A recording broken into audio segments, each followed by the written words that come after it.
Hey guys, welcome to Red 50. Today we're going to show you how to return your Mustang back to stock. I've got my 2019 Mustang GT here that is currently tuned by Lund Racing on 93 octane, but we are experiencing some issues with the car, so we're going to return it back to stock. Now you may be experiencing some issues with the car, or you are just selling your car, which means you gotta return it back to stock. So this video is gonna cover exactly how to return your Mustang back to stock and making sure you don't mess up anything, because it does involve obviously tweaking with the ECU, so you wanna be extra careful. So watch this video, follow these steps carefully, and you'll have your Mustang back to stock. You're gonna need a tuner device. I have mine from Lund Racing. This is a HPT tuner, but you can have any of the tuner device. Probably use the one that you use to tune your car.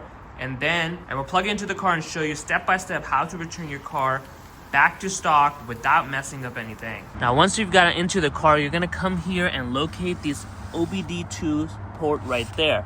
So we're gonna go ahead and plug this device. I've got my Lund Racing HPT tuner, and we're gonna go ahead and plug it right here. There we go. So once it's plugged in, you're gonna go ahead and turn on your car. Now you're going to go onto your phone and download TDN app. And as you can see, mine is hooked up. So you can see the Lund Racing HPT tuner. And we're gonna go ahead and start the car, turn on the ignition, so our tuner can detect our vehicle and read all the codes and actually be able to return it back to stock. And now if you go ahead and go back to your phone, you can see your vehicle is connected. So I'm gonna pull up my phone and we can see we're gonna go to DTC, which is basically reading the codes. So let's tap on that, and that way we can verify it's connected. It's reading all the codes. As you can see, everything is completed, so it's syncing and it's working as intended. Okay, so let's go back to the main app, where you can see all of them have this restart button and they don't have the green check mark, which means they're not synced. So we're going to sync first. So even if I press right vehicle right now, it's a good safety feature.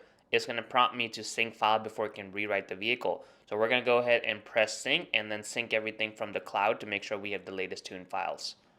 I'm going to go ahead and speed up the video, but this process itself took about 5 minutes or so. So just be patient. It's going to take time depending on how strong your Wi-Fi connection is. Essentially getting all the files from the cloud and making sure TDN app is updated with all the latest files. Now that it's done syncing, you can see all the green check marks next to our tune. So we're going to click on the stock file and we're going to click on right vehicle. You can also long press it and then click right file. Either is fine. Some people prefer doing a long press, but I did a short press here, and you press right, and it's going to go through the process now to update the stock file on your ECU.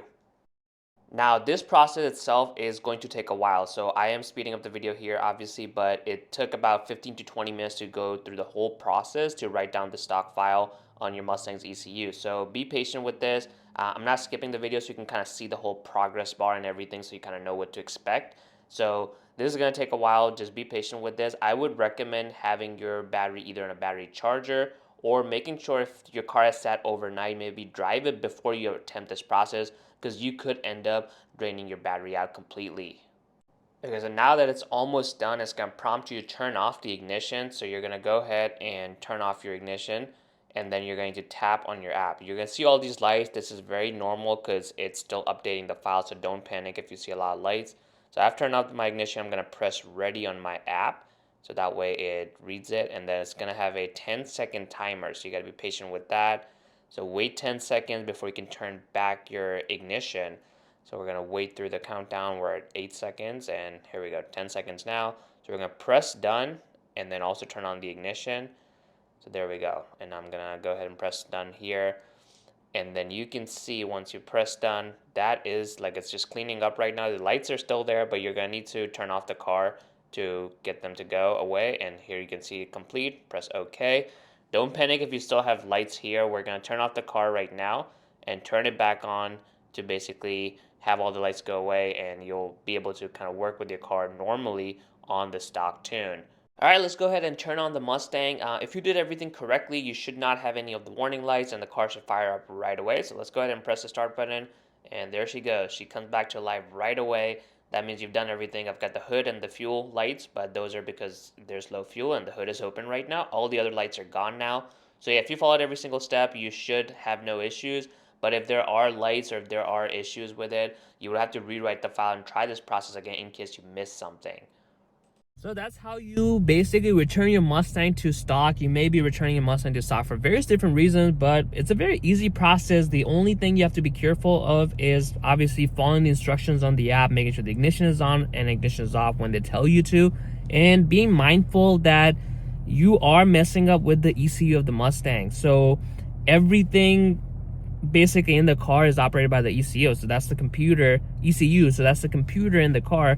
So you want to make sure you're taking precautions, you're not doing a step that is, just trying to rush through the process. Just take your time, follow the instructions carefully, and just make sure, because if you mess up one step, if you do something that is not supposed to happen, you're gonna break your Mustang. And ECU problems are not easy to fix. So I really tell people, don't try to rush this process. Take your time. I want to say all in all, it took me about 15 to 20 minutes to really return it back to stock file. That's because I've done it before, but if this is your first time doing it, take 30 minutes, take 40 minutes, doesn't matter. It's not going anywhere. You just want to make sure, because if you don't take your time, you could end up spending a lot more time trying to diagnose the issue.